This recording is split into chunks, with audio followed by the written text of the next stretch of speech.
gaur ikusiko dugu, nola ikusten da. Nik uste alde batetik hor daudela prospektiba datuak eta joerak eta markatzen dituztenak, atzetik etorrita, hemendik hainbat urtera nola egongo gara, edo zer gerta liteke, hori dagoela alde batetik eta beste alde batetik dago, nik uste azken 2 urtetan ikasi dugun bezala, prospektiba horiek ere hankaz gora jarri daitezkela, bai klima larrialdiagatik, edo gerra sortzen delako, edo pandemia badatorrelako. Baina nola egongo gean? Joerak esate dute gizarte zartu batean, teknologia oso aurreratuarekin,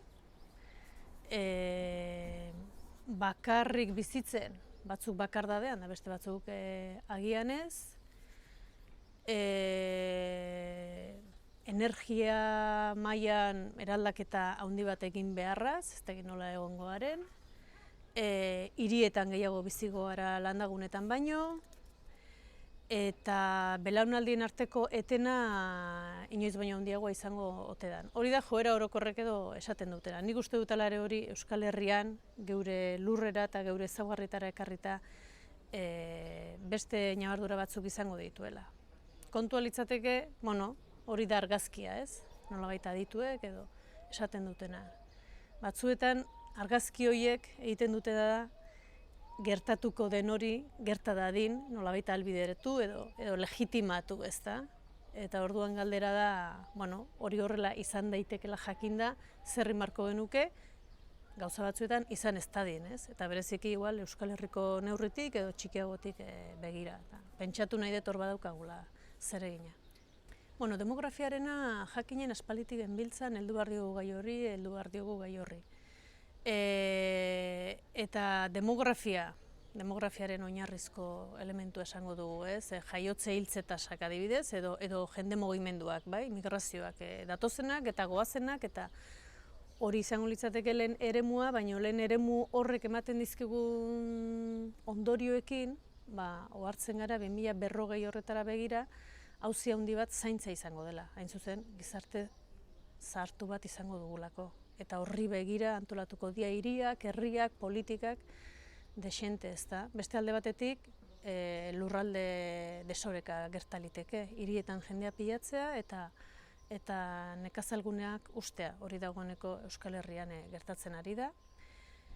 Eta gero hizkuntzekin, jendearen joan etorri horrekin zer gertatuko da, hizkuntzekin oroar, eta zer gertatuko da euskararekin, ezta? Eta orduan, 4 ardatz horiek inportanteak iruditu zaizkigu. Gehiago daude, demografia datuetatik askoz gehiago atera daiteke, eta agian gaur aterako dira baita ere, baina 4 ardatz horiek iruditu zaizkigun garrantzitsuak izan daitezkela.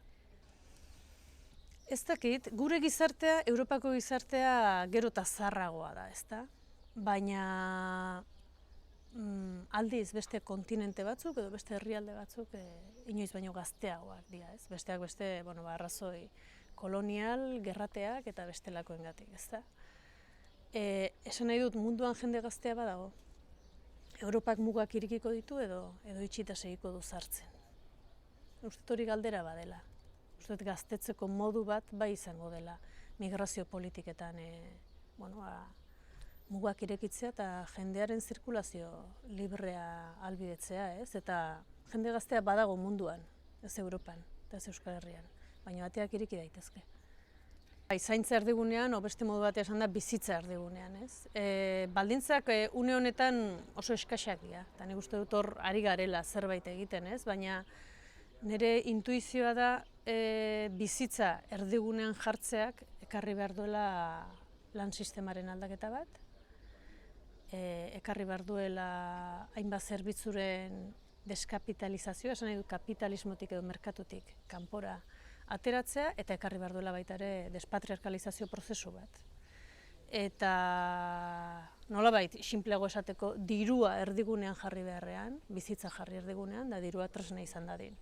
Gure gaurko gizartean dirua dago erdian, bai gure bizitzetan, bai gizartean, bai gure politika guztietan, ez? Eta orduan hori kentzezteun bitartean zai izango da zaintzari edo beharrei edo bizitzako behar bitalei eta, ez, galdera zertara etorri gara mundu hontara, ez?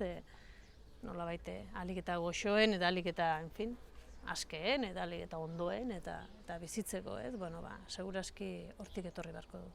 Bueno, helburua da auzia planteatzea, gaur hemen bilduko gara, bueno, 70 lagun edo, gutxi asko, eta guztion artean gai hauetaz jardutea.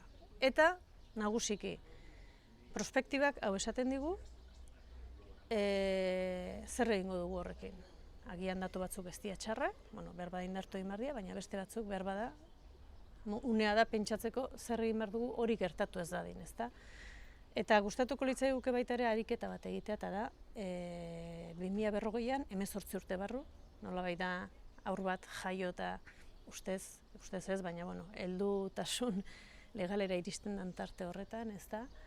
Ze gizarte nahiko genukeen pentsatzea. Eta nahiko genuken horrek, agian prospektiban eragin dezake, edo prospektibako datuak beste modu batera ikusteko aukera eman dezake, eta horrekin, bueno, pentsatzea zer egin genezaken, iritsi nahi dugun horretara iristeko. Hori ere jakitea ondo dago, zer nahi dugu, ezta? Bueno, eta hori egiteko zer egin beharko genuke, datuen argitan. Bueno, nik uste dut jakineko gurekin uste ja 7-8 jardunaldiakin gaudela, lankidetza zoragarria dela, eta kasu honetan galdera egin didazun bezala importantea UEU da, 50 urte bete izana, eta esango nuke gaina inoiz baino beharrezkoago dela UEU, eta bueno, bere emaitzak, fruituak, lankidetzak, lan egiteko modua ematen duen guztia azpimarragarria dela, eta bueno, UEU eta jakinen arteko ezkontza horretatik gauza ederrak ateratzen dira, eta zorionak UEU, beste 50 urtean.